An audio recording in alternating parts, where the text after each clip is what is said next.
So now I'm moving on to the hind feet. This is Kramer again. He's wearing size 2 slims on the hinds. These boots are well worn in. You can see I still have a generous toe gap there in the front. And the foot fills up the side of the boot nicely. I should also mention that Kramer is about 2 weeks post-trim. I have the endurance gaiter on this particular hind foot. I also want to note that endurance gaiters come two to a package, and there is a left and a right. They aren't labeled left and a right, but you will know that they are because of the way the strap comes around the foot. You want to make sure that the Velcro strap comes around the front and to the outside of the foot.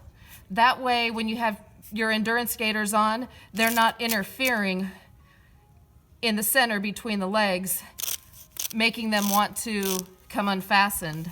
So just remember that there's a left and a right when you put them on. If you're using my duct tape trick, it really doesn't make any difference because that duct tape will hold it snugly regardless of which side your strap is on. I want to be able to get one finger between my horse and the pastern strap. I'm going to move around to the back so you can take a look. You'll notice the excellent amount of coverage from the endurance gaiter. It passes between the pastern strap knob and the horse. So where some horses might be a little sensitive in that area because this is a little snug, this endurance gaiter gives a really nice amount of coverage. I've had some people asking me recently about which direction your trail gaiters go. I put this particular trail gaiter on backwards, and you can see the tabs are sticking out this way. This gives a little extra coverage underneath this vertical heel strap on the other side of the gaiter. And sometimes if you have a little extra room in your heel straps, it's nice because it takes up a little extra space.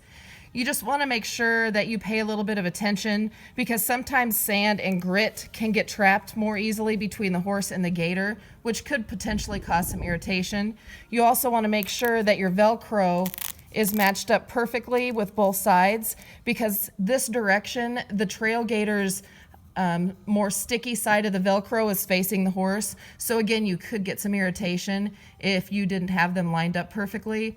All those things being said, I have yet to have an issue using my my trail gaiters on backwards. However, if you're going to use them in conjunction with mud straps, it does add a little bit of difficulty because you'll have to cut slits in the top of your trail gaiter in order to allow the mud straps to pass through since they're backwards.